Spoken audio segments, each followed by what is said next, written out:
ఓం మహాగణాధిపతయే నమః. ఓం గురుభ్యో నమః. ఓం శ్రీమాత్రే నమః. 11వ తేదీ నుంచి 17వ తేదీ వరకు ఉన్నటువంటి గ్రహస్థితి ఏమిటి, ఈ వార ఫలితాలు ఎలా ఉన్నాయి, ఏ విషయాల్లో మనం జాగ్రత్త పడాలి, ఏ విషయాల పట్ల అంటే ఎటువంటి విషయాల ద్వారా మనకి కొత్త అవకాశాలు అందిపుచ్చుకోబోతున్నారు, ఎటువంటి పరిహార మార్గాలు చేసుకోవాలనేటువంటి విషయాన్ని ఇప్పుడు మనం తెలుసుకుందాం. దీనికంటే ముందుగా ఏంటంటే అసలు గ్రహస్థితి ఏ విధంగా ఉంది అని చెప్పి చూసుకున్నట్లయితే పర్టికులర్గా మనకి మీన కన్యా రాశిలో రాహుకేతువులు ఉన్నారు. మీనంలో రాహు, కన్యలో కేతువు. అదేవిధంగా వృషభ రాశిలో గురు కుజులు, కర్కాటక రాశిలో రవి 17వ తేదీ వరకు ఉండి 17వ తేదీ రవి మారుతున్నాడు సింహంలోకి. ఇక సింహరాశిలో శుక్ర బుధుల యొక్క సంచారం జరుగుతుంది. అదేవిధంగా కుంభంలో శని యొక్క సంచారం వక్రించింది. మరియు చంద్రుడు ఈ వారం రోజులు కూడా తులారాశి నుంచి ధనుస్సు రాశి వరకు సంచరిస్తుంటాడు. ఈ యొక్క గ్రహస్థితిని అనుసరించి ద్వాదశ లగ్నాల వారికి ప్రత్యేకంగా, లగ్నం తెలియని వారు రాశి నుంచి చూసుకోండి, వారికి ఎటువంటి ఫలితాలు రానున్నాయి అనేటువంటి విషయాలు మనం ఇప్పుడు తెలుసుకుందాం. కర్కాటక లగ్నము లేదా కర్కాటక రాశి వారు ఈ వారంలో ప్రధానంగా మీరు 11, 12 తేదీలు ఏదైనా కొత్త సబ్జెక్ట్స్ నేర్చుకోవడానికి, లేనట్లయితే గృహ సంబంధించిన వస్తు వాహన సంబంధించిన విషయాలు ఏమైనా పొందడము జరుగుతాయి. 13, 14, 15 తేదీలు మాత్రం ఎటువంటి ఇంపార్టెంట్ డెసిషన్స్ తీసుకోకండి. రెగ్యులర్వి కాదు, ఇంపార్టెంట్ డెసిషన్స్ తీసుకోవడం అనేటువంటిది అక్కడ కొంచెం రిస్క్ ఉంటుంది. కొంచెం జాగ్రత్తగా తీసుకోండి అత్యవసరం అయితే కనుక. బికాజ్ ఆఫ్ అక్కడ నీచబడింది, మళ్ళీ నీచభంగ రాజయోగం జరిగింది కాబట్టి కొంచెం జాగ్రత్తగా తీసుకుంటే అద్భుతాలు కూడా జరుగుతాయి అక్కడ. అలాగే 16, 17 తేదీలు కనుక చూసుకున్నట్లయితే మీరు కొంత కాంపిటేటివ్ రిలేటెడ్ వాటిల్లో వెళ్ళడం కానివ్వండి, ఆర్ సంథింగ్ ఏదేమైనప్పటికీ కూడా సక్సెస్ రేట్ ఏదైనా ఒక కాంపిటేటివ్ రిలేటెడ్ వాటి మూలంగా సక్సెస్ అనేటువంటిది యోగిస్తుంది. అలాగే కుటుంబ సభ్యుల్లో ఎవరైనా సరే పెద్దవాళ్ళు లేదా గవర్నమెంట్ జాబ్స్ చేసేటువంటి వాళ్ళ వల్ల కొంత ఒత్తిడి అనేటువంటిది మీకు ఉంటుంది. కొంచెం మీరు ఈ 2వ స్థానంలో శుక్రుడు బుధుడు ఉన్నందుకు ఇది కొంతవరకు ఫినాన్షియల్ గ్రోత్ ఇస్తుంది, అందులో ఎటువంటి సందేహం లేదు. అలాగే 7వ స్థానంలో ఉండేటువంటి శని వక్రగతి అనేటువంటిది సప్తమంలోకి వస్తున్నటువంటి శని, అష్టమంలో ఉన్న శని సప్తమంలోకి వస్తున్నాడు కాబట్టి ఈ అష్టమంలో ఉన్న శని వక్రగతి అనేటువంటిది మీకు అష్టమ శని ప్రభావాన్ని తగ్గిస్తుంది. కాబట్టి గతంలో విడిపోయిన పార్ట్నర్స్ కావచ్చు, లేనట్లయితే ఇది మనకి సెట్ అవ్వదులే అనుకునేటువంటి కొన్ని బిజినెస్లు కావచ్చు, మరలా వెనక్కి వచ్చేటువంటి ఛాన్సెస్ ఇస్తుంది ఈ కాంబినేషన్ అనేది. 3వ స్థానంలో కేతు ఉన్నందుకు మీరు కాస్త ఏదైనా అగ్రిమెంట్స్, కాంట్రాక్ట్స్ చేసేటప్పుడు కాస్త చూసుకొని చేయండి. భాగ్యంలో రాహు ఉన్నందుకు కాస్త పితృదేవత ఆరాధన కాస్త ఎక్కువగా చేయండి. ఈ రాహు ఇంకొక 8-9 నెలల వరకు అక్కడే ఉంటాడు కాబట్టి ఈ 8-9 నెలలు మీరు చేసే పితృదేవత ఆరాధన, స్వయం పాకం ఇవ్వడము, పురోహితులకి మీ యొక్క ఎవరైతే గతించుంటారో తాతల, తండ్రుల, ముత్తాతల వాళ్ళ పేరు మీద మీరు స్వయం పాకం ఇచ్చినట్లయితే మీ పూర్వజన్మ పుణ్యం అనేటువంటిది యాక్టివ్ అవుతుంది. దీనివల్ల because of 9th house active అవుతుంది కాబట్టి ఇది చేయండి. మరియు మీరు చేయవలసిన దేవత ఆరాధన సుబ్రహ్మణ్యేశ్వర స్వామి ఆరాధన చేయండి, అన్ని విధాలు బాగుంటుంది. చాలామందికి ఏంటంటే వాళ్ళ యొక్క జీవితంలో ఎందుకు ఇటువంటి పరిస్థితులు ఏర్పడుతున్నాయి అనేటువంటి సంశయం వస్తూ ఉంటుంది. అంటే అసలు ఎందుకు జరుగుతుంది ఇట్లాగా నా లైఫ్లో అనేటువంటిది.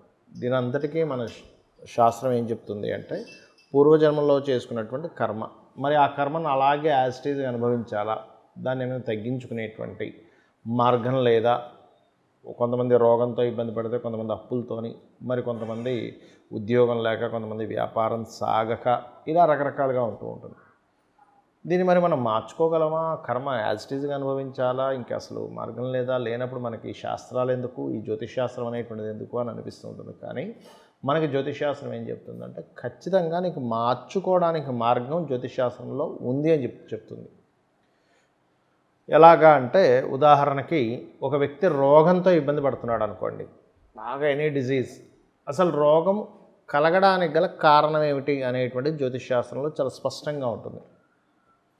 మనకి సైన్స్లో ఎలా అయితే రోగాన్ని కలిగించడానికి మనం ఏ ఫుడ్ తీసుకున్నామో, ఎటువంటి అలవాట్లు కలిగి ఉన్నామో, లేకపోతే జెనెటికల్గా వచ్చిందా అనేటువంటివి కొన్ని ఉంటాయి.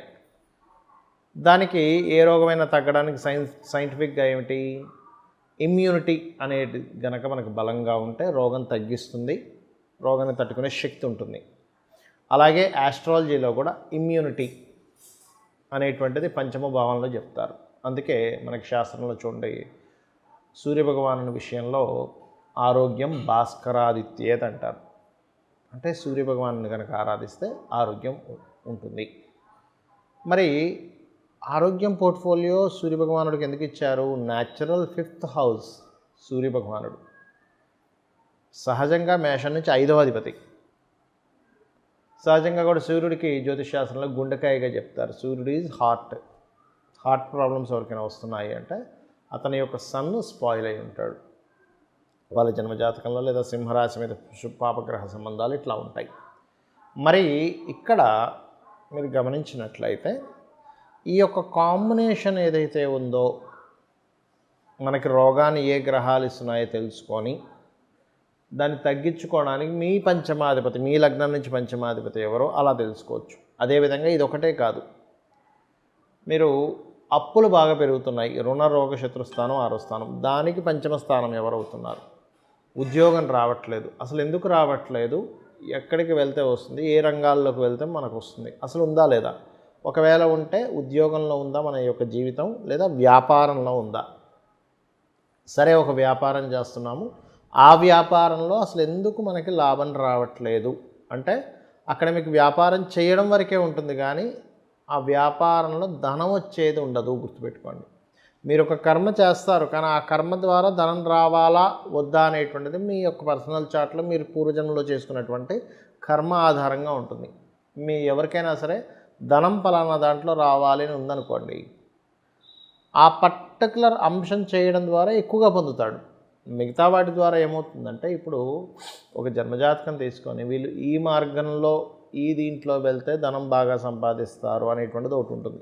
మిగతావన్నీ వదిలిపెట్టి కేవలం దాంట్లో కనుక ఉన్నట్లయితే ఖచ్చితంగా దాంట్లో బాగా డబ్బులు వస్తాయి. మరి మిగతా మార్గాల్లో రావా అంటే కేవలం బ్రతకడం వరకు లేదా నెట్టుకుంటూ వెళ్ళడం వరకే ఉంటుంది. దీని మీద నేను కొన్ని వేల జాతకాల మీద పరిశోధన చేసి చెప్తున్నటువంటి అంశం ఇది. గుర్తుపెట్టుకోండి, కొన్ని వేలు, వందలు కూడా కాదు, గుర్తుపెట్టుకోండి. 100% ఇది ట్రూ. ఇది అయితే ఎవరికైతే ధనస్థానాధిపతి, పంచమ స్థానాధిపతి, అలాగే భాగ్యాధిపతి, లాభాధిపతి, ఇట్లా కొన్ని లక్ష్మీ స్థానాలు అంటారు.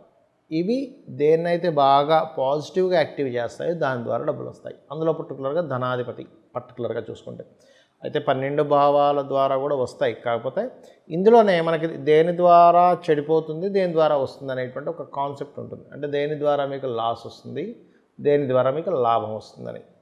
ఇది కనుక పట్టుకోగలిగితే మనిషి యొక్క జీవితంలో ప్రతి దానికి ఆన్సర్ దొరుకుతుంది. అంటే మనిషి మానసికంగా బాధపడుతున్నాడు, చిన్న ఎగ్జాంపుల్, వేటిని పట్టుకోవడం ద్వారా ఎక్కువ బాధపడుతున్నాడు, వేటిని వదిలేయడం ద్వారా బాధపోతుంది అనేది కనుక తెలుసుకోగలిగితే అది జ్యోతిష్ శాస్త్రంలో ఉంటుంది. అది బిజినెస్ కానివ్వండి, జాబ్ కానివ్వండి, విదేశాలకు వెళ్ళడం కానివ్వండి, లేనట్లయితే ఆ మనిషి యొక్క జీవిత భాగస్వామిని ఎంపిక చేసుకునేటువంటి అంశంలో కానివ్వండి, ప్రతిదానికి ఇది అప్లై అవుతుంది. కేవలం దీనికి అప్లై అవుతుంది, దీనికి అప్లై అవ్వదని కాదు. మరి ఇవన్నీ మన పర్సనల్ చార్ట్లోనే ఉంటాయి. ఇవన్నీ ఎలా ఏర్పడతాయి మన పర్సనల్ చార్ట్లో? మనం పూర్వజన్మలో చేసుకున్నటువంటి కర్మ ద్వారా. అంటే ఎలా అంటే, ఎగ్జాంపుల్, ఒక వ్యక్తి క్లాస్ రూమ్లో టీచర్ చెప్పినటువంటి ఏదైతే టీచరు ఏదైతే క్లాస్ని చెప్పిందో దాని మళ్ళీ ఎగ్జామ్ రాసినప్పుడు మనకు కొన్ని మార్కులు పడతాయి. చెప్పిన తర్వాత మనం విని తర్వాత ఎగ్జామ్ రాసిన తర్వాత ఎండింగ్లో మార్కులు పడిన తర్వాత దానికి మళ్ళీ కొన్ని రోజుల వ్యవధిలో మనకి రిజల్ట్ రావడం, దాని ద్వారా మన క్వాలిఫికేషన్ ఏంటి, సక్సెస్ అయ్యామా ఫెయిల్యూర్ అయ్యామని మనకు ఎట్లా తెలుస్తుందో, మనం పూర్వజంలో చేసిన కర్మని బట్టి ఇక్కడ మనకి మార్కులు పడ్డట్టుగా ఇక్కడ మనకి ఆ కర్మను అనుభవిస్తూ ఉంటాం. మరి మార్కుల్ని మార్చలేము కదా, దీన్ని మార్చగలమా అంటే, ఒకటి, మళ్ళీ మనం దాన్ని రాయగలుగుతాంగా, ఇంకోసారి ఫెయిల్ అయినా సరే ఇంకోసారి రాయగలుగుతాం. ఆ ఇంకోసారి రాసేటువంటి ప్రక్రియ, బెటర్మెంట్ కోసం రాసే ప్రక్రియ ఏదైతే ఉందో, ఈ జన్మలో చేసేటువంటి మనం దేన్ని ఆశ్రయించి ఉండాలి, దేన్ని ఆశ్రయించకూడదు, దానికి ఏ మంత్రం చేసుకోవాలి అంటే, ఉదాహరణకి వివాహం అవ్వటం లేదు, కామేశబద్ధ మాంగళ్య సూత్ర శోభిత కందర. ఎందుకంటే మనకు పాపములు నశించాలి.